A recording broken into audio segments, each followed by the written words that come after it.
Hello friends, welcome back to my YouTube channel Arts Students Corner. Today we are going to start a new topic, that is key controversies. इस topic को आज हम लोग इस video में पढ़ेंगे। बगल में डिसेंट्रलाइज्ड प्लानिंग दिया हुआ है, इसको भी हम लोग देखेंगे कि इसमें है क्या आखिर, और ऊपर एक बार ग्राफ दिया हुआ है, उसको भी हम लोग देख लेते हैं एक बार। ये आप लोग देख सकते हैं, बार ग्राफ है। मेजर हेड्स ऑफ मतलब विकास के प्रमुख जो मद थे उनके बारे में ये दिया हुआ है। आप लोग इसको अच्छे से देख लीजिएगा, समझ लीजिएगा, इससे आप लोग को चैप्टर को समझने में आसानी होगी। और फ्रेंड्स, अगर वीडियो अच्छा लगे तो लाइक कर दीजिएगा, शेयर कर दीजिएगा ज़्यादा से ज़्यादा, और चैनल को सब्सक्राइब करना मत भूलिएगा। चलिए बिना देरी के फटाफट शुरू करते हैं कि कंट्रोवर्सीज। अपने साथ बुक्स खोल के जरूर बैठिएगा, उससे आपको समझने में बहुत आसानी होगी। और अगर इससे पहले की वीडियोज़ आपको देखने हैं तो वो भी आपको मेरे चैनल पर मिल जाएंगे। तो स्टार्ट करते हैं टॉपिक की कंट्रोवर्सीज़। इसको स्टार्ट करने से पहले सोचती हूँ कि डिसेंट्रलाइज्ड प्लानिंग पढ़ लिया जाए, फिर की कंट्रोवर्सीज़ को पढ़ा जाएगा। तो सबसे पहले हम लोग पढ़ेंगे अभी डिसेंट्रलाइज्ड प्लानिंग, फिर की कंट्रोवर्सीज़ और उसके सब टॉपिक्स। चलिए बिना देरी के फटाफट से इस चीज़ को शुरू करते हैं।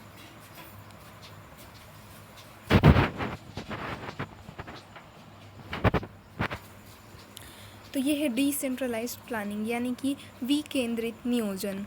तो अब हम लोग इसको पढ़ लेते हैं, समझते हैं इसमें दिया क्या हुआ है। It is not necessary that all planning always has to be centralized, nor is that planning is about big industries and large projects. जरूरी नहीं है कि हर नियोजन केंद्रीकृत हुई हो। ऐसा भी नहीं है कि नियोजन का मतलब हमेशा उद्योगों और बड़ी बड़ी परियोजनाओं से लगाया जाए। The Kerala model is the name given to the path of planning and development charted by the state of Kerala. Kerala में विकास और नियोजन के लिए जो रास्ता चुना गया उसे केरल मॉडल कहा जाता है। There has been a focus in this model on education, health, land reform, effective food distribution and poverty alleviation. तो केरल में इस मॉडल में शिक्षा, स्वास्थ्य, भूमि सुधार, कारगर खाद्य वितरण और गरीबी उन्मूलन पर जोर दिया जाता रहा है। Despite low per capita incomes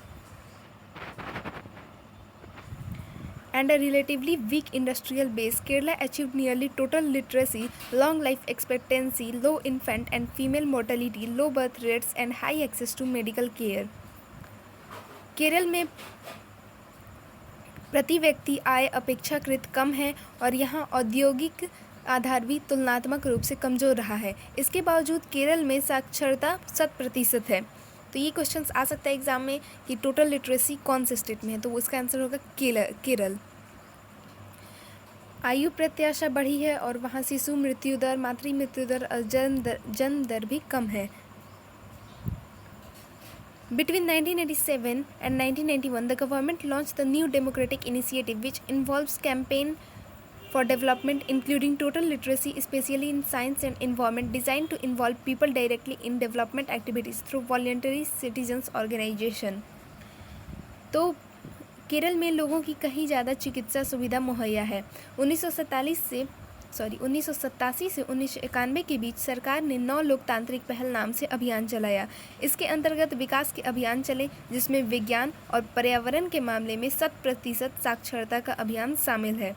इन अभियानों की रूपरेखा इस तरह बनाई गई थी कि लोगों को स्वयंसेवी नागरिक संगठनों के माध्यम से विकास की गतिविधियों में सीधे शामिल किया जा सके। The state has also taken initiatives to involve people in making plans at the panchayat, block and district level.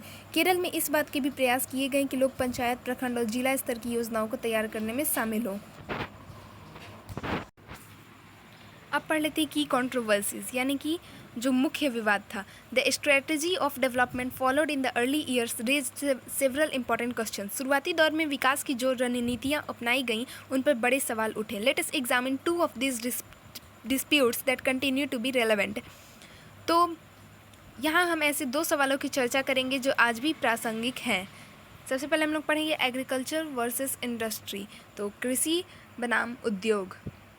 We have already touched upon a big question. हम एक बड़े सवाल से पहले से ही परिचित हो चुके हैं। Between agriculture and industry, which one should attract more public resources in a backward economy like that of India.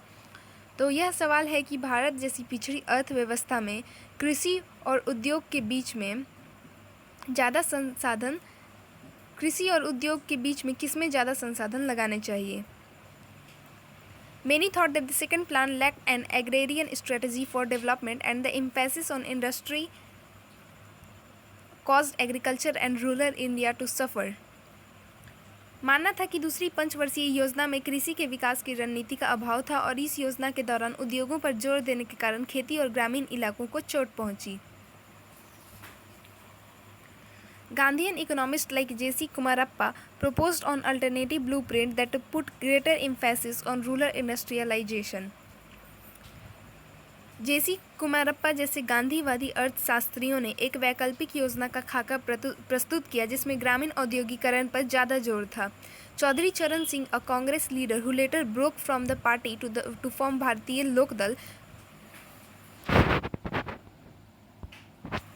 forcefully articulated the case for keeping agriculture at the center of planning for India. Chaudhary चरण सिंह ने भारतीय अर्थव्यवस्था के नियोजन में कृषि को केंद्र में रखने की बात बड़े सुविचारित और दमदार ढंग से उठाई थी। चौधरी चरण सिंह कांग्रेस पार्टी में थे और बाद में उससे अलग होकर इन्होंने भारतीय लोकदल नामक पार्टी बनाई। He said that the planning was leading to creation of prosperity in urban and industrial section at the expense of the farmers and rural population.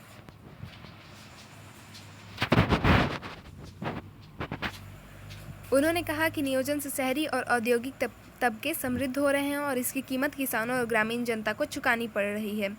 Others thought that without a drastic increase in industrial production there could be no escape from the cycle of poverty. कई अन्य लोगों का सोचना था कि औद्योगिक उत्पादन की वृद्धि दर को तेज किए बगैर गरीबी के इस जाल से छुटकारा नहीं मिल सकता। They argued that Indian planning did have an agrarian strategy to boost the production of food grains. इन लोगों का तर्क था कि भारतीय अर्थव्यवस्था के नियोजन में खाद्यान्न के उत्पादन को बढ़ाने की रणनीति अवश्य ही अपनाई गई थी। The state made laws for the land reforms and distribution of resources among the poor in the villages. राज्य ने भूमि सुधार और ग्रामीण निर्धनों के बीच संसाधन के बंटवारे के लिए कानून बनाए। It also proposed programs of community development and spent large sums on irrigation projects. The failure was not that of policy but its non-implementation because the land-owning classes had lot of social and political power.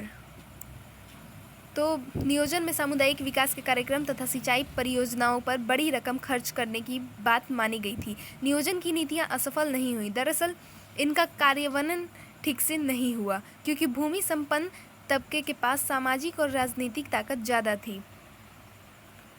Besides, they also argue that even if the government had spent more money on agriculture, it would not have solved the massive problem of rural poverty. और उनका एक यह भी तर्क था, इसके अतिरिक्त ऐसे लोगों का एक यह भी दलील था या तर्क था कि यदि सरकार कृषि पर ज़्यादा धनराशि खर्च करती तब भी ग्रामीण गरीबी की विकराल समस्या का समाधान न कर पाती। अब हम लोग पढ़ेंगे सेकेंड इसका सब टॉपिक जो कि है पब्लिक वर्सेस प्राइवेट सेक्टर, यानी कि निजी क्षेत्र बनाम सार्वजनिक क्षेत्र। India did not follow any of the two known paths to development. It did not accept the capitalist model of development in which development was left entirely to the private sector, nor did follow the socialist model in which private property was abolished and all the production was controlled by the state. विकास के दो जाने माने model थे, भारत ने उनमें से किसी एक को भी नहीं अपनाया। पूंजीवादी मॉडल में विकास का काम पूर्णतया निजी क्षेत्र के भरोसे होता है, भारत ने यह रास्ता नहीं अपनाया। भारत ने विकास का समाजवादी मॉडल भी नहीं अपनाया जिससे निजी संपत्ति को खत्म कर दिया जाता है और हर तरह के उत्पादन पर राज्य का नियंत्रण होता है। Elements from both these models were taken and mixed together in India. तो इन दोनों ही मॉडल में से कुछ एक बातों को ले लिया गया और अपने देश में इन्हें मिले जुले रूप में लागू किया गया। That is why it was described as mixed economy. और इसी कारण भारतीय अर्थव्यवस्था को मिश्रित अर्थव्यवस्था कहा जाता है। Much of the agriculture, trade and industry were left in private hands. The state controlled key heavy industries, provided industrial infrastructure, regulated trade and made some crucial interventions in agriculture. खेती, किसानी, व्यापार और उद्योगों का एक बड़ा भाग निजी क्षेत्र के हाथों में रहा। राज्य ने अपने हाथ में भारी उद्योगों को रखा और उसने आधारभूत ढांचा प्रदान किया। राज्य ने व्यापार का नियमन किया और कृषि के क्षेत्र में कुछ बड़े हस्तक्षेप किए। A mixed model like this was open to criticism for both the left and the right. और इस तरह के मिले जुले मॉडल की आलोचना दक्षिणपंथी और वामपंथी दोनों खेमों से हुई। Critics argued that the planners refused to provide the private sector with enough space and the stimulus to grow. और आलोचकों का कहना था कि योजनाकारों ने निजी क्षेत्र को पर्याप्त जगह नहीं दी है और न ही निजी क्षेत्र को बढ़ावा के लिए कोई उपाय किया गया है। The enlarged public sector produced powerful vested interests that enough hurdles for private capital, especially by way of installing systems of licenses and permit for investment.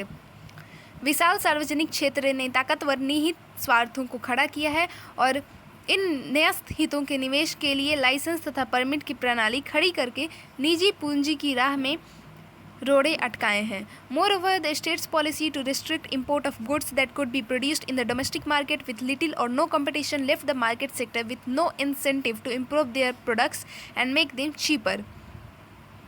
इसके अतिरिक्त सरकार ने ऐसी चीज़ों के आयात पर बाधा आयद की है जिन्हें घरेलू बाजार में बनाया जा सकता हो। ऐसी चीज़ों के उत्पादन का बाजार एक तरह से प्रतिस्पर्धा विहीन है। इसकी वजह से निजी क्षेत्र के पास अपने उत्पादों की गुणवत्ता सुधारने अथवा उन्हें सस्ता करने की कोई हड़बड़ी नहीं रही। The state controlled more things than were necessary and this led to inefficiency and corruption. इस तो सरकार ने अपने नियंत्रण में ज़रूरत से ज़्यादा चीज़ें रखी हैं, इससे भ्रष्टाचार और अकुशलता बढ़ी। Then there were critics who thought that the state did not do enough. और कुछ ऐसे आलोचक भी थे जो सोचते थे कि सरकार को जितना करना चाहिए था उतना उसने नहीं किया। They pointed out that the state did not spend any significant amount for public education and health care. इन आलोचकों ने ध्यान दिलाया कि जनता की शिक्षा अथवा चिकित्सा के मद में सरकार ने कुछ खास धनराशि खर्च नहीं की है। The state intervened only in those areas where the private sector was not prepared to go. सरकार ने केवल उन्हीं क्षेत्रों में हस्तक्षेप किया है जहां निजी क्षेत्र जाने के लिए तैयार नहीं था। Thus the state helped the private sector to make profit. Also, instead of helping the poor, the state intervention ended up creating a new middle class that enjoyed the privileges of high salaries without much accountability. सरकार न केवल उन्हीं क्षेत्रों में हस्तक्षेप किया जहां निजी क्षेत्र जाने के लिए तैयार नहीं था। दरअसल सरकार ने इस तरह से निजी क्षेत्र की मुनाफा कमाने में मदद की। इसके अतिरिक्त मदद गरीबों की होनी चाहिए थी, लेकिन राज्य के हस्तक्षेप के फलस्वरूप एक नया मध्य वर्ग उठ खड़ा हुआ जो बगैर खास जिम्मेदारी के मोटी तनख्वाह सहित अन्य सुविधाओं को भोग रहा था।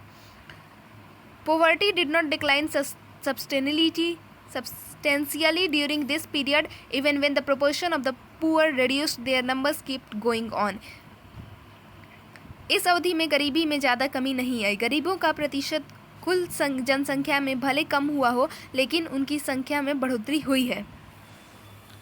तो दो तर्क थे आलोचकों के, वो आप लोगों ने पढ़ लिया। अब हम पढ़ते हैं मेजर आउटकम्स, इसके परिणाम क्या हैं, मुख्य परिणाम। Of the three objectives that were identified in independent India discussed in the first three chapters here, the third objective proved most difficult to realize. आज़ाद भारत के सामने तीन मुख्य चुनौतियां थीं। इनकी चर्चा यहाँ 3 अध्यायों में की गई है। इसमें तीसरी चुनौती सबसे कठिन साबित हुई। Land reforms did not take place effectively in most parts of the country. Political power remained in the hands of the landowning classes, and big industrialists continued to benefit and thrive while poverty did not reduce much. नियोजित विकास की शुरुआती कोशिशों को देश के आर्थिक विकास और सभी नागरिकों की भलाई के लक्ष्य में आंशिक सफलता मिली। शुरुआती दौर में ही इस दिशा में बड़े कदम न उठा पाने की अक्षमता एक राजनीतिक समस्या के रूप में सामने आई।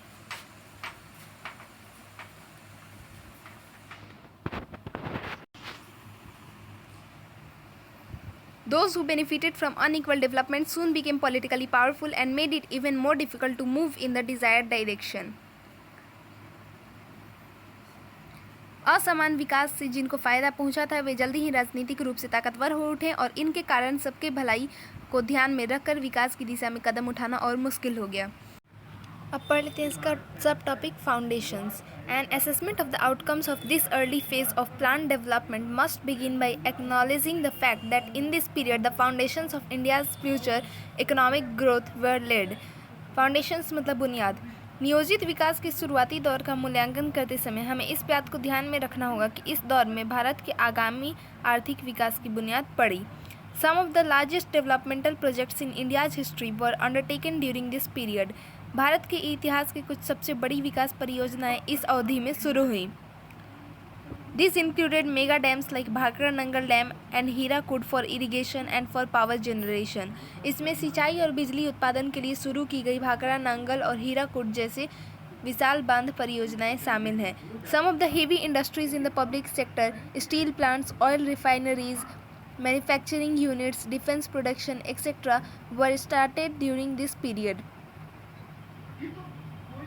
सार्वजनिक क्षेत्र के कुछ भारी उद्योग जैसे इस्पात संयंत्र, तेल शोधक कारखाने, विनिर्माता इकाइयां, रक्षा उत्पादन आदि इस अवधि में शुरू हुए. Infrastructure for transport and communication was improved substantially. इस दौर में परिवहन और संचार के आधारभूत ढांचे भी काफ़ी इजाफा हुआ. Of late some of this mega projects have come in for a lot of criticism. बाद के समय में कुछ विशाल परियोजनाओं की खूब आलोचना हुई. Yet much of the latter economic growth, including that by the private sector, may not have been possible in the absence of this foundations. फिर भी बाद के समय में आर्थिक समृद्धि, जिसमें निजी क्षेत्र की आर्थिक समृद्धि भी शामिल है, इस बुनियाद के बगैर संभव नहीं हो पाती.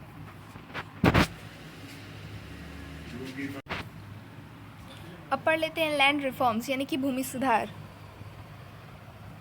In the agrarian sector, this period witnessed a serious attempt at land reforms. जहाँ तक कृषि का सवाल है, इस अवधि में भूमि सुधार के गंभीर प्रयास हुए. Perhaps the most significant and successful of these was the abolition of the colonial system of जमींदारी. इनमें सबसे महत्वपूर्ण और सफल प्रयास जमींदारी प्रथा को समाप्त करने का था. This bold act not only released land from the clutches of a class that had little interest in agriculture, it also reduced the capacity of the landlords to dominate politics. यह प्रथा अंग्रेजी शासन के ज़माने से चली आ रही थी.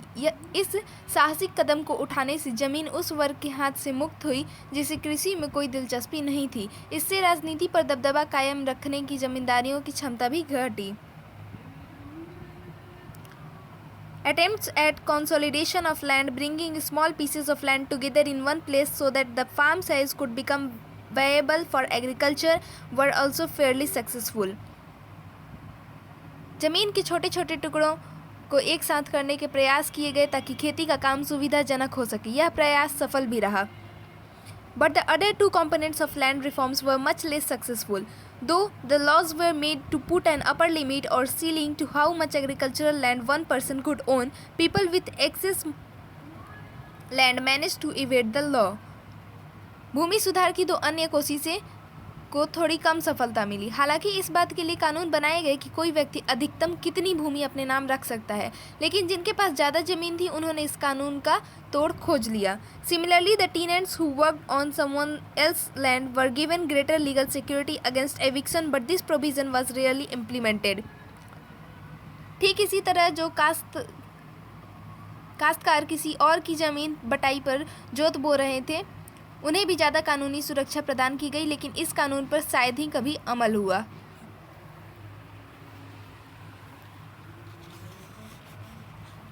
It was not easy to turn these well-meaning policies on agriculture into genuine and effective action. तो कृषि की बेहतरी और खेतीहर जनता की भलाई से जुड़ी इन नीतियों को ठीक और कारगर तरीके से अमल में ला पाना आसान नहीं था. This could happen only if the rural landless poor were mobilized. ऐसा तभी हो सकता था जब ग्रामीण भूमिहीन जनता लामबंद हो सके, लेकिन भूस्वामी बहुत ताकतवर थे. But the landowners were very powerful and wielded considerable political influence. Therefore, many proposals for land reforms were either not translated into laws or when made to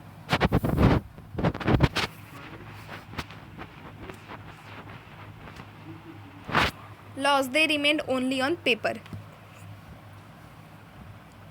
तो बहुत सारे भूस्वामी बहुत ताकतवर थे. इनका राजनीतिक रसूख भी था. इस वजह से भूमि सुधार के अनेक प्रस्ताव या तो कानून का रूप नहीं ले सके या कानून बनने पर महज कागज की शोभा बढ़ाते रहे. This shows that economic policy is a part of the actual political situation in the society. और इससे पता चलता है कि आर्थिक नीति किसी समाज की वास्तविक राजनीति स्थिति का ही अंग होती है. It also shows that in the spite of good wishes of some top leaders, the dominant social groups would always effectively control policy making and implementation. इससे यह भी जाहिर होता है कि शीर्षस्थ नेताओं की भलमनसाहत के बावजूद प्रभुत्व संपन्न सामाजिक वर्ग ही हमेशा नीति के निर्माण और उसके क्रियान्वयन पर अपना कारगर नियंत्रण रखता है.